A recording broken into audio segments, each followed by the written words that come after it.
You know, I've been feeling a little nostalgic lately, so I've been looking back on the goats of cartoons, like Adventure Time, Avatar, and most importantly, the cartoon we're covering in this video, Gravity Falls. But we're not just gonna cover Gravity Falls, we are gonna take a look back on the episodes that kept you up at night because some of you guys are getting too comfortable and need to relive your trauma. So let's get into it, starting with Season 2, Episode 2, Into the Bunker. Yeah, this is the episode where Dipper watches himself get frozen in a pod for eternity. But to understand how he got into such a situation, we need to back up to when Dipper and Wendy were watching Interdimensional Cable. And just as Dipper was about to put the moves on Wendy, he folded like usual and played off his fumbling by recruiting Wendy to the search party for the author of Book 3. So Wendy, Dipper, Zeus and Mabel pull up to a treehouse and Wendy receives guidance from her ancestors to lock in and push this lever. And before we go any further, Dipper makes sure everyone keeps this side quest a secret, so Wendy zips her mouth to prove she's a real one. You guys better be paying attention to what I'm saying or you're gonna get cooked later on. Also, Zeus and Mabel are definitely F students. Look at these inventors eating random junk and playing with bugs. And then you got the F students. The F students are inventors. So Wendy keeps proving she's a high-value woman by clocking onto another passage that leads the gang to a booby-trapped room, which was gonna crush everyone, but Dipper locked in on the clue and got everyone to press the right tiles to avoid elimination, except for Dipper's vest. Rest in peace. Oh wait, never mind. Mabel revived Bro's vest. Oh, and what's this we have here? A love note? Looks like someone's got a crush. So after this discovery, Mabel finds out Dipper folded in confessing his feelings again. So she has enough of this nonsense and locks him and Wendy in a closet until Dipper confesses he's a reverse pedophile. And unironically, Mabel has a point for once. She may be an inventor who munches on sugar packets, but Dipper should just confess his feelings so he can stop this down bad phase that's been ongoing for 2 seasons and move on. Like, come on gang, Pacifica's right there. Stop trying to crack the 16-year-old. And whilst I was going on this tangent, Dipper and Wendy were getting showered in chemicals, and this is where it all comes together, because now Dipper and Wendy are trapped in an abandoned lab where you can hear Golden Freddy scuttling around in the shadows, and they can only escape this torture chamber if Dipper admits he likes Wendy. But his social anxiety got the best of him and he risked everyone's lives by looking for another exit. So as the two of them get backed into a corner, you can see the shadow of the creature getting bodied by some guy, and it's revealed he's the author of Book 3, and he's been stuck in this lab for God knows how long whilst he searches for a shape-shifting monster that broke out of one of his cells. So Dipper takes this chance to be a D1 glazer and pass over Book 3 to the author, and just as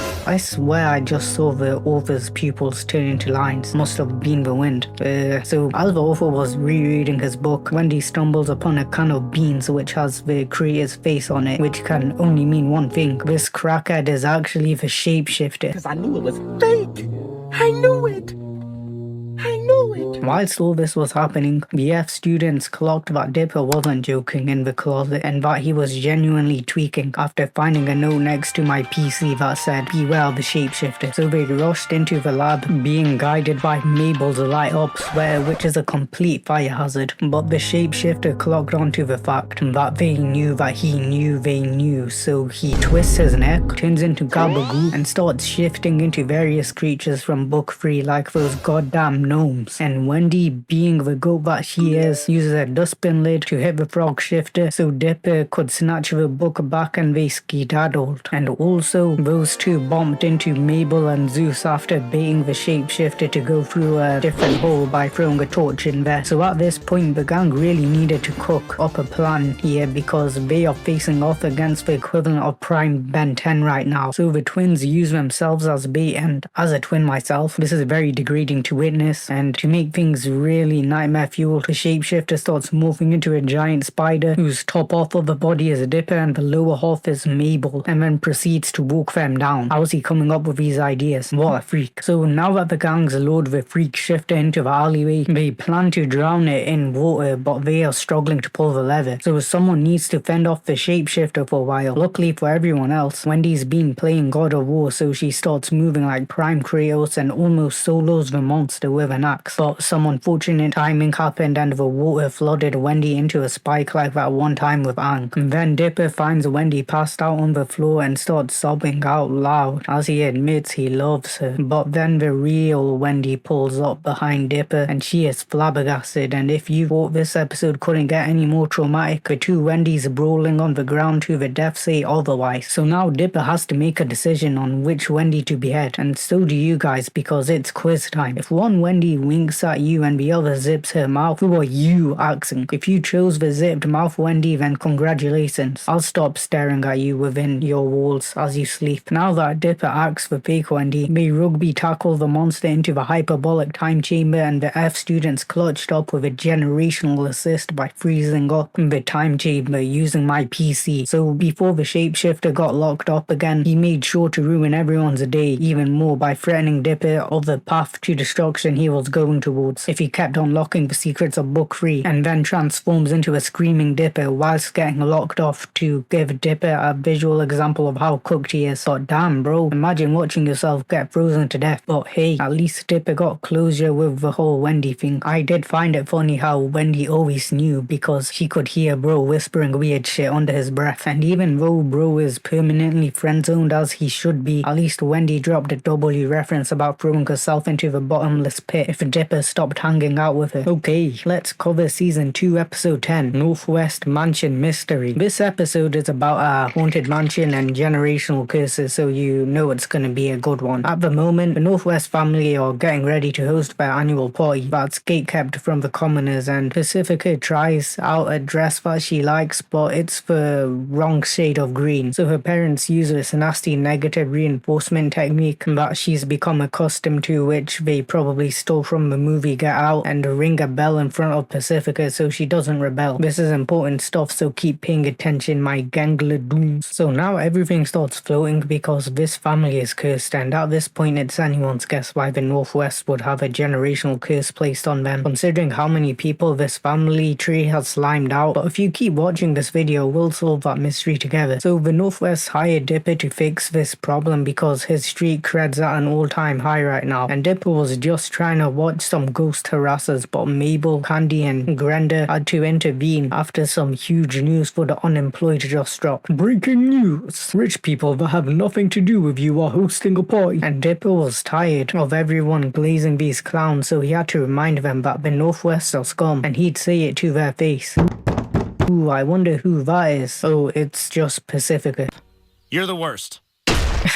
Not gonna lie, Dipper's roasts are up there with Ash Ketchum. He's a real savage, and the episode would have ended right there, but Dipper does his sister a solid by getting everyone into the party, but he's gonna have to harass some ghosts out of their mansion in return. And the glazing for this party is so funny. You got all these working class people posted up outside the gates whilst billionaires, the mayor, Indians and a basketball player are pulling up in limousines. So after the gang arrived and flopped this butler's devious chin, Dipper got forced to take off his vest and suit up after being greeted by Pacifica's mom, and goddamn, what is up with that smile? That's the smile of someone who's being abused. That shit is disturbing. So after Dipper sneaks in a diss about how the Northwest lied about founding the town, and he calls out Pacifica for her probably fake blonde hair, Dipper's harassment vacuum malfunctions in front of a lumberjack picture, and when he manages to get it working again, all of a sudden the lumberjack isn't in the portrait, and then blood starts dripping out of a stuffed bear. Stay with me, now it only gets worse. So the inanimate objects start chanting some juju that I forgot about, which summoned the lumberjack in real life, and at the moment he's giving off Horaloo energy as he makes his way out of the fireplace, and because he knows a Northwest when he sees one, understandably he's gonna slime them all out. So after getting chased by a ghost for a while, the book says if you place silver in front of a ghost then they'll get trapped, and there was a lot of silverware in this one room, but Pacifica stopped Dipper from going in there because you can't go on carpets with shoes. Damn Pacifica, what ethnicity are your parents, because this isn't white people behavior. So after the both of them stumble into a secret room, they are safe for now, but then the ghost almost kidnaps Pacifica from behind, and Dipper manages to trap the ghost in the mirror just in the nick of time. I'm talking to the man in the mirror. Turns out the ghost was a a category 10 threat after all. So now that the matter's dealt with, in the heat of a moment, Pacifica hugs Dipper. City boy! City boy! And then Dipper goes off to dispose of the ghost, thinking that maybe she's not so bad after all. But then the ghost puts a stop to that wishful thinking by dropping some much needed lore about how back in the day the lumberjacks worked hard to build the Northwest a mansion with the promise of a big party to celebrate their hard work. But when they pulled up to the function, they got locked out and all the rich folks started laughing at them, so all the workers went home defeated except for this lumberjack who was crashing out by screaming curses, and then for no reason at all, a mudslide decides to come crushing down on him along with his axe, as the Northwest was hate watching from the window. Damn, that's rough, buddy. No wonder bro's a ghost. So Dipper has to confront the Northwest about this because Unk's been through enough, and unsurprisingly, it turns out the Northwest knew all along that they just had to let the commoners join the function to break the curse. But because they got sticks up their asses, they just wouldn't do it, and Pacifica tried to object, but that bell was really doing a number on her. So Dipper may as well enjoy this party while he can, because after today he's getting sent back to the commoners list. Well, let's not get too carried away now, buddy. Those snacks are reserved for the Bravity and the mayor. So regardless of the ghost wanting to rightfully crash out, his desires are too extreme, so Dipper's gonna have to exercise him, but he grants Unc one last request, which is to let him gaze at some wood, no homo. And he's a lumberjack, so he gains power from nature to break free from the mirror. And once again, Unc starts aura farming by making his way through a fireplace after the Gravity 6 out of 10 slam dunk joke, and starts turning everyone, including the mayor, into wood, and even the stuffed animals are joining in on this get back. And of course Dipper has his mandatory life scoring moment by witnessing someone get turned into wood before his very eyes. Seriously, how is this guy not in a psych ward by now? They'd have to lock me up in Arkham Asylum after one solid hour of studying for an exam. Dipper's a stronger man than me and you, I gotta say, and he knows the only hope of solving this mess right now is finding Pacifica because he can fix her. They don't call him Dipper the Rizzler for nothing. At the moment, Pacifica is sulking by staring at photos of her ancestors committing heinous crimes, and after a nice pep talk from Dipper, she's ready to redeem herself. But before she can open the main gate, the knucklehead trio that are arguing about a subplot I'm not covering in this video get turned to wood, and so does Dipper. But just like the previous episode I covered, Dipper screams as he gets turned into ice, except it's wood this time. I wonder if the shapeshifter was warning Dipper of this exact moment. But yeah, after fighting off the bell of despair and agony, Pacifica rejects her parents' orders to hide out with them in the bunker where they could live off rations for a couple days and then slime the butler and live off his remains, and instead she opens the main gate.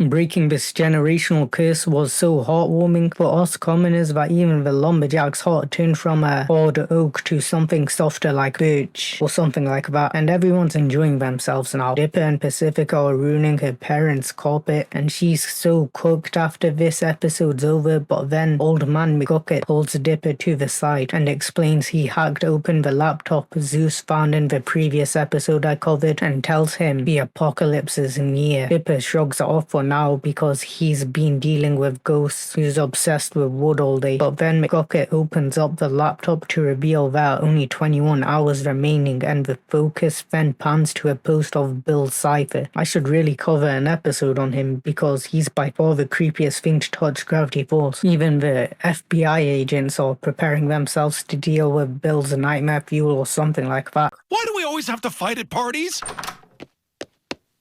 Not even gonna ask.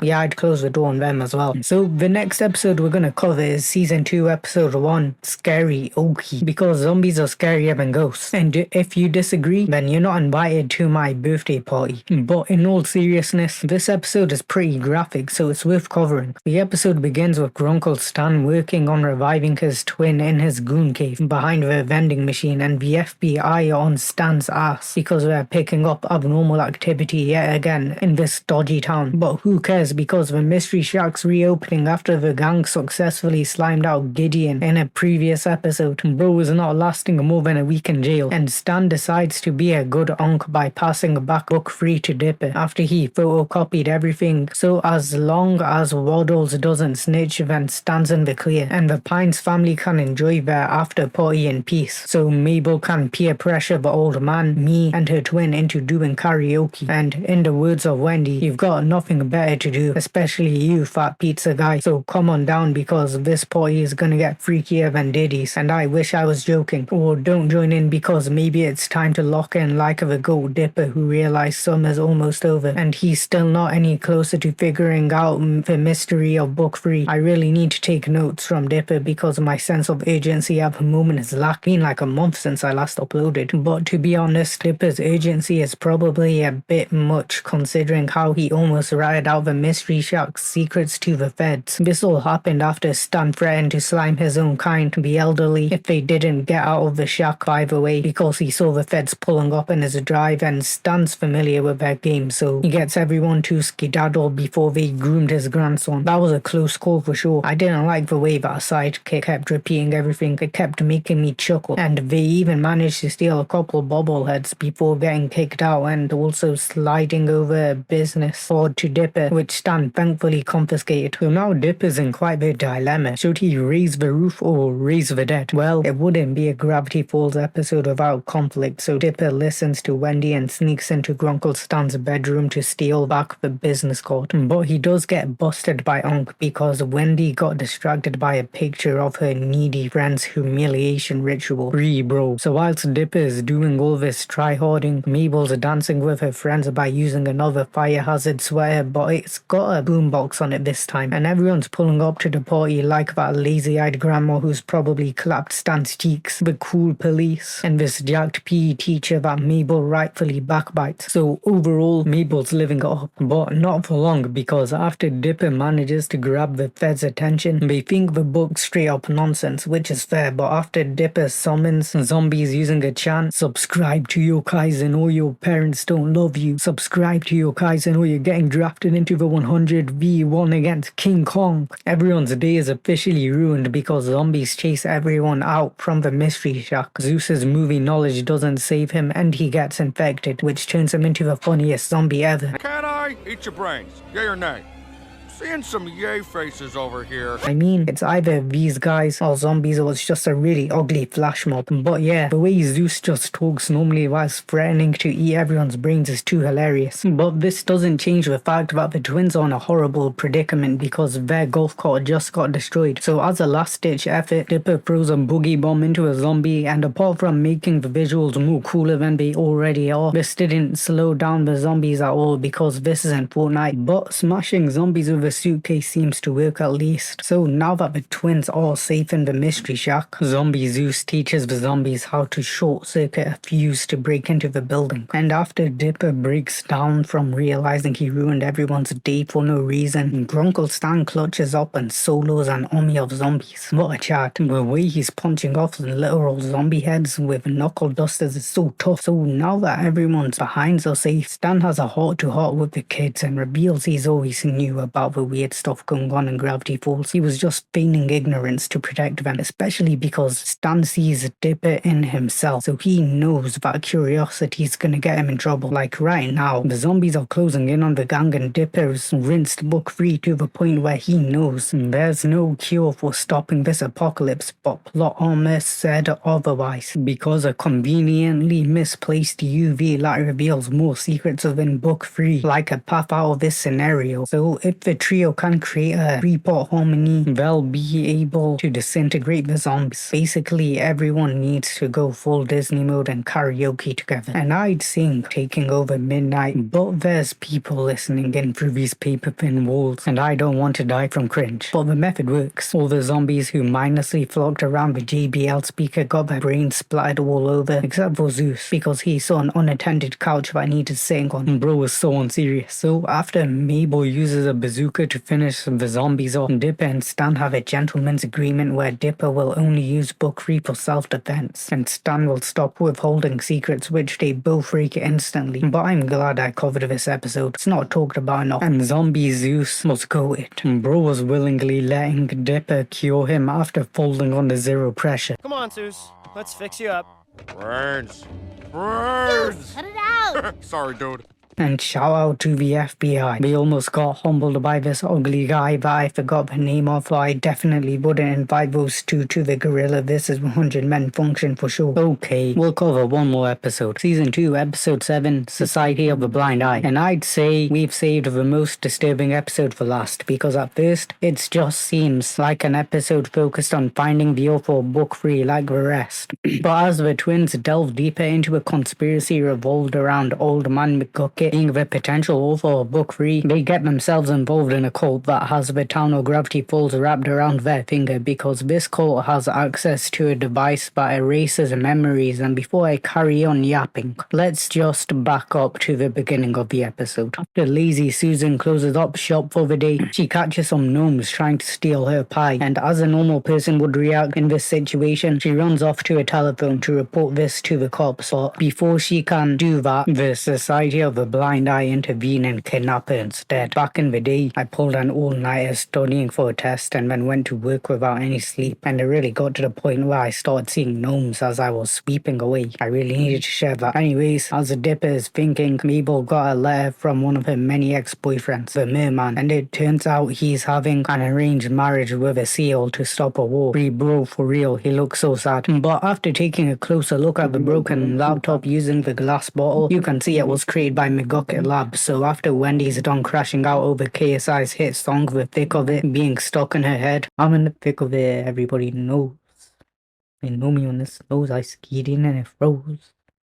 And Zeus stops threatening to eat his pants. The gang heads over to McSucket's junkyard to confront him, and after some interrogating, they came to the conclusion that the blind eye erased the old man's memories. And since the last thing he can remember seems to be this museum on the newspaper, the gang head over there to solve this mystery. And unfortunately, along the way, Wendy vandalizes my cover of The Thick of It, which is just rude. Fair enough that you hate the song, but destroying another man's disc is just crossing the line. Anyways, the gang enters a room with a bunch of eyeballs pointing towards a switch that leads to the cult's hideout, and everyone's decided that McGucket will hambone something about coyotes if they need to escape. So at the moment, everyone's witnessing lazy Susan get her memory right of all small bearded men, and this felt like a personal attack. I don't like this, so I definitely back Zeus on roasting lazy Susan's shitty eyeliner. Now that Susan's memory scroll is going somewhere, the boys separate from the girls to see where this trail will lead them, and as they continue, they almost got caught, so everyone quickly posed for the exhibit. Dipper, bro, what are you doing? Have some self-respect. Someone sent Dipper to the mountains in Dagestan for 5 years of training, and it seems like these cult members use the memory erasing device for literally anything. Someone really talked about witnessing a 4 out of 10 and was using the device. That's wild. And Wendy and Mabel were gonna join in by getting the thick of it, and Wendy's summer romance is removed. But while all this was happening, the boys got to the source and find a library of memory scrolls like Robbie's. And the memory Robbie got removed is the time he got battered by Ryu from Street Fighters and Dipper's 12-year-old ass saved him. But when Dipper grabs McGucket's scroll, it alerts the cult and everyone gets tied up. This is where we find out that the cult members are various side characters that we've come across in previous episodes, which is just crazy to think about. Imagine your unsuspecting neighbor being a part of the cult. Like, who would have thought the guy who got married to a bird is a part of the cult? A lot of people would, but that's besides the point. And this new guy who is bald and has tattoos on his forehead is the big bad villain of this episode. But for real though, this situation is pretty funny to me, because I've seen these TikTok slideshows before where it says something like your month, your illness, and then the slide will get to, for example, January. People born in January will get short-term memory loss, and the whole slideshow will just make no sense because the slides get jumbled up and things get repeated. repeated, and things get repeated, and things get repeated. And the cult's going to remove everyone's memory of Summer, but luckily McGucket saves them and provides everyone with hillbilly weapons, so we can witness some quality action scenes like Zeus scaring everyone off with a poster of dysentery. Don't think I forgot about you confessing that your whole nonchalant persona is all an act, Wendy. You're lucky Brain Man's threatening to pull the trigger, so I'll talk about this instead. But luckily McGucket tanks everything Brain Man's throwing at him like a badass because he doesn't have anything to lose anymore. Shout out to McGucket's